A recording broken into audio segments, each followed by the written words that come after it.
Alright, out of the first 5 major arcana cards in the top tarot trumps series, this video dedicated to the Emperor card feels the easiest for me to make because, well, while I do need to like my Emperor cards in tarot, and while they need to fit the functions I ascribe to them, I'm actually not overly picky over my Emperor cards. Not really.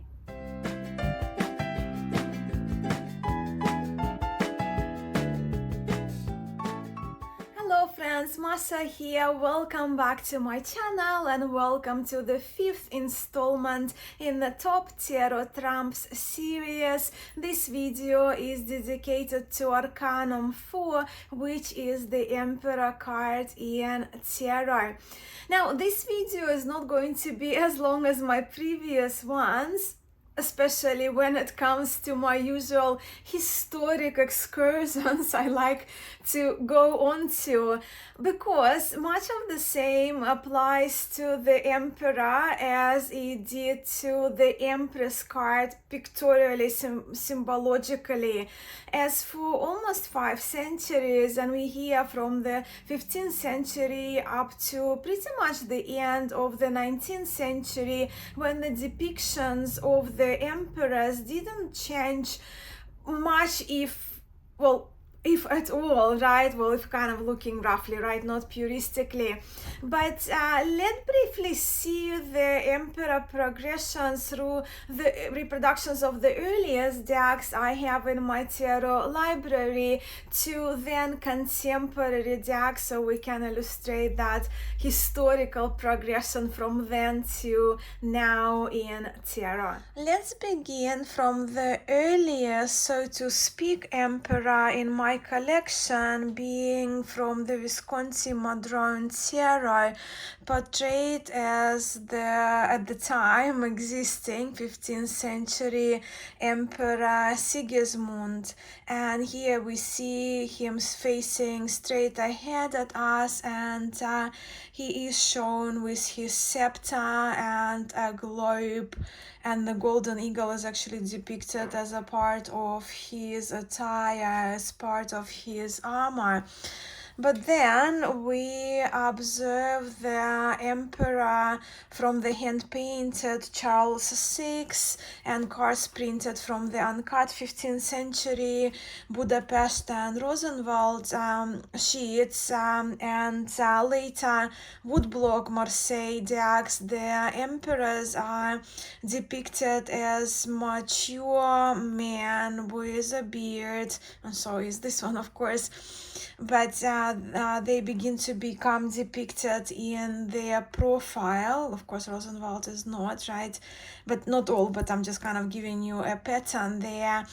And they all have a scepter, but some of them would have an orb, some of them would have a shield, and like Rosenwald, all of the above.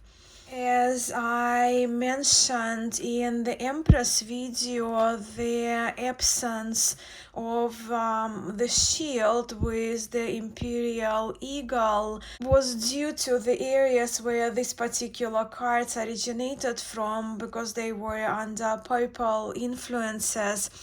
And if we look back in history of the earlier tarot times in Italy, of course, there was no peace between Roman emperor and the emperors and the popes, and we all have read and watched movies about power games, conspiracies, feudal battles, struggles for dominance between popes and emperors, and havoc that they caused in the past. But we're not here for the politics. I just wanted to point out the portrayals, right? We are here just for the visual portrayals of the tarot emperors in the framework of this top tarot trumps feature. In Tarot de Marseille tradition and Besançon too, with Jean Noblet being from around 1650, being the earliest Marseille tarot in my collection, to all the way to Tarot Gassman, which is a Swiss Marseille dating 200 years after, right, almost 1840 being the latest the latest of the historic reproduction of the historic TDM that I own, with a few representations in between them. Just giving you some examples there. Right, and then we have that 1840. But what we do see in Terreau de Marseille very consistently, we see that the emperor's depiction with scepter and the shield featuring an eagle with the emperor holding onto his belt, portrayed in a profile, mostly facing over to the left. But then of course we have the Noblet, which is very different, which is a little different than most Terreau de Marseille. So we see the emperor in a profile, right, facing for most part over to the left. And we also see this pattern in Italian terrace of the later 19th century. Then, even with the emergence of French occult, we still keep seeing traditional Terreau de Marseille-like image, and these two examples are from Oswald Verse earlier and later majors, right? So we're talking about 1889, 1926, possibly the second version that he created. And then in the British occult, with Golden Dawn leading the way, the emperor is attributed now astrological and planetary references being Aries and Mars. And while personally I don't bring astrology into my tarot readings, I'm very much all for Mars as the planet for the emperor. So with RWS, and you see plenty of examples here of the earlier decks, but with RWS we do see the heads of the rams added to decorate the throne of the emperor, again referring to the sign of Aries. His more traditional scepter that we've seen over centuries has been topped with the Egyptian ankh. But as we move past the second half of the 20th century, how the emperor is depicted in tarot becomes very much open to the artistic interpretation of the deck creators and deck illustrators. And with the plethora of contemporary tarot decks in today's market, we also see visual interpretations of the Emperor card based on what I have seen from the decks that I have here in my tarot library. Often these days the emperor is shown horned, and often the emperor cards, like in the Druidcraft deck and Enchanted Forest, renamed the Forest Lord or the Lord. So they're kind of popular depictions, I guess, that we probably most of us are familiar with. And then we also have very cool modern day like emperors that I have here, just a few examples for you. And I quite like this one a lot. And also here are a couple of the animal ones for you. It's actually quite interesting to see the freedom that artists exercise in contemporary tarot decks that follow Waite-Smith tradition, where when it comes to modern Marseille tarots, the emperor seems to remain rather traditional, shown as the ruler, with one knee bent, legs crossed if you will, with the scepter, which is very much in line of the traditional Tarot de Marseille scepter, facing to one side, mostly over to the left, with the shield of an eagle given to the emperor as well, to the card in the depiction. So they are the couple modern ones from Tarot de Marseille that I have. I actually like most of these emperors here, with my preference lying in them to be depicted in a profile. I will touch on that in a few minutes. But how would I read the Emperor card? Well, I always begin by function, because that's how I have been taught, and that is how it makes most sense to me when I approach cards. While, of course, I always examine whether the Emperor is benevolent, protective, and rational, or exceedingly controlling, domineering, or overly authoritative. But for me, those qualities that can be that excess of the emperor, right, energy, they kind of mostly determined by the cards that I will have around the emperor, if you know what I mean, surrounding the emperor in the reading. And also, of course, I will base my interpretations on the context of the question, right, and the circumstances given in a particular reading. So that kind of those qualities might shift and change. But as a standalone, I see the emperor as a ruler who takes action, a balanced father figure, and a patron to a thinker, a logician, a commander, a strategist. The emperor is an executor of tasks, right, and a defender, a protector. The emperor to me possesses, balanced emperor, right, possesses leadership skills, and when balanced, the emperor does take responsibility and accomplishes what he sets his mind to. Because I very much link my emperors to the fire element, and it's not like it's different from bringing into the element, right? It's just more the qualities of the emperor I link to the fire element. And for me, that's willpower, transformation, making things happen, right? The third, well, I'm a yoga practitioner, third chakra qualities.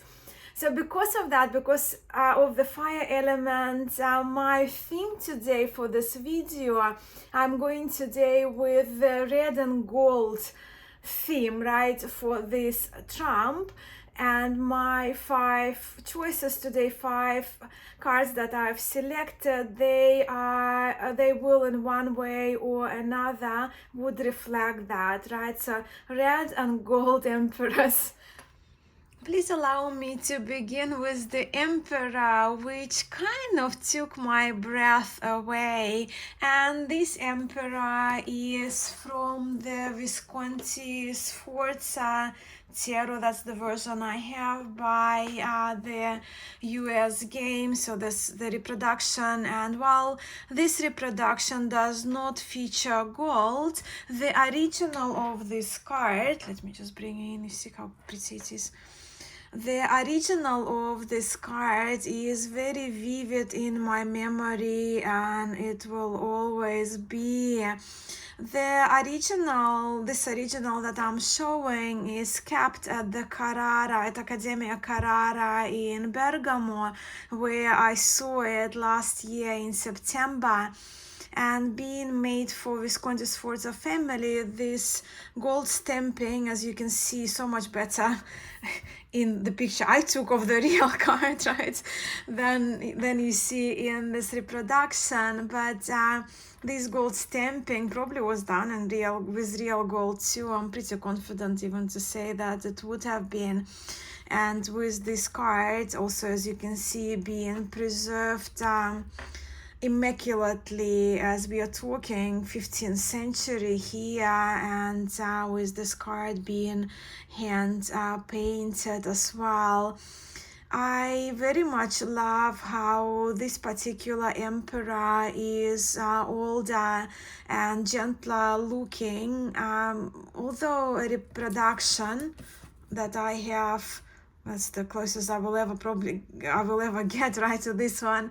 This card is very dear to me, and it is the card that stood out to me most when I saw it in the original beauty. But with this emperor, while this emperor doesn't have a shield with the imperial eagle, we do see that eagle in his crown, I guess, headpiece. Just look how beautiful the original is.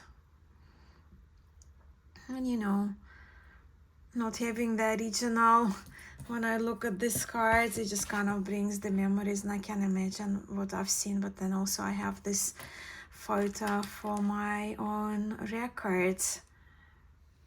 Since I have an excuse here with my red and gold theme for the Emperor cards, I have this opportunity which I'm going to take to share with you my shiny Marseille Tarot Emperor, and this one is it.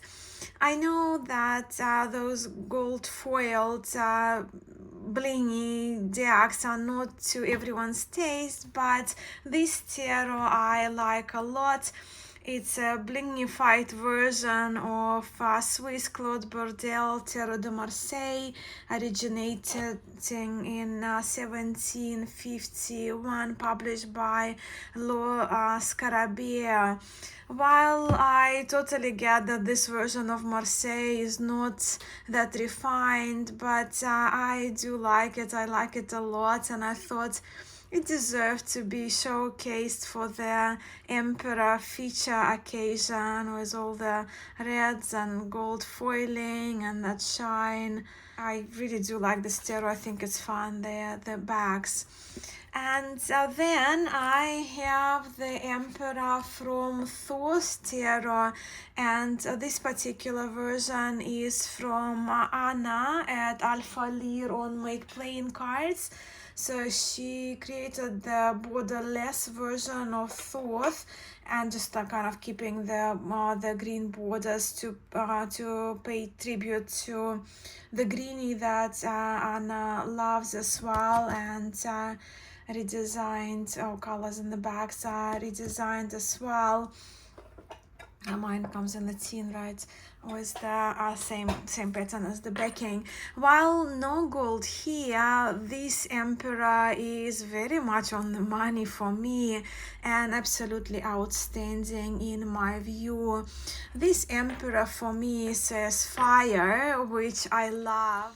And also here, while we do observe the presence of the references to Aries, this Emperor is holding onto this globe and is also given the eagle-like shield here as well, sitting cross-legged. But just look at these fiery orange, reds and yellows in this card. Very third chakra, Manipura, very Marseille in the body language. This Emperor's jawline, I think it's superb, and the body language of this Emperor exudes confidence, motivation, drive and willpower. I myself could do more of, so I do love this card for the colors of this kind of reds and golds, that outstanding yellow, so love this one a lot. My next favorite Emperor is the standing one, and this Emperor card is from the Russian Tarot Lubok, so done in the Eastern European block style of art, woodblocky style of art. And this deck is finally available for the international market from Terramania shop on Etsy. and this tarot is one of my favorite tarots. So this emperor is shown standing and overlooking his kingdom, very traditional in the depiction, wearing that red gown, and I can easily visualize certain parts of the card being in gold foiling, right? And like his crown, right, and the domes that we see, parts of the domes that this emperor is looking over. Plus, this particular Arcanum 4 card reminds me of how as a child I would visualize kings and tsars and emperors from fairy tales, how I would see them in my mind. And this one is definitely the protector of his kingdom. And then we have Marco Benedetti's Visconti Hamas Tarot Key, which is making the return to this Top Tarot Trump series with this spectacular emperor in my view. Plenty of gold in this card, with the gold foiling being the background here in this tarot. And also I find the shape that this emperor is depicted in is just so very great. This emperor to me is powerful yet not overly stern, with the eagle, imperial eagle represented on the headpiece. This emperor to me with this gold foiling, the yellow robe, for me is very yang energy, and in the yang energy in its shiniest to me in this card as I see it. And how good are these two cards together? The Empress and the Emperor, as the yin and the yang qualities we all have. But then look, I wouldn't see myself without this tarot really, and I find out of the people trumps in the deck, the Emperor and the Empress are especially superb in this handmade deck of mine. As you can see, I tend to prefer my emperors in their profile, being strategists as they are. They don't always, to me, emperors don't always reveal openly their plans, right? So hence kind of facing to one side, so we only see partially their faces, but also having the emperor facing over to the right or over to the left allows for more fun, I think, more fun in tarot readings as I read cards directionally. So I do really like to see where the emperor exactly is looking, even for me, kind of observing whether the emperor looking just above the scepter or over the scepter. Sometimes it's fun, and sometimes it's actually add quite important details in my readings. Please let me know if we share any of the emperors in common, and I would also love to hear about how you see the emperor card in tarot and how you interpret the emperor in your readings. Thank you so much to each and every one of you who are still here, who are playing along and participating in this Top Tarot Trumps series, either in your amazing video responses that I've been devouring, in the comments below when you list your top trumps, top 5 cards for each trump, in the comments below underneath my videos. Your responses have been really wonderful. I've been enjoying those as well. And to those of you on Instagram as well, those of you who post beautiful photos with the cards, with your selection of your top tarot trumps. I got a visitor here. He just came. I don't know if you can hear him purring, just settling himself down. Look how much Soli has grown. That's my little emperor for the day. But yeah, thank you so much for watching. I will be back in a couple of weeks with the Hierophant Pope installment, and that's the hard one. That's going to be the hard one. But in between then, I'll be back with a couple of videos as well. I am sending much love to you, and I'll catch you in the next one.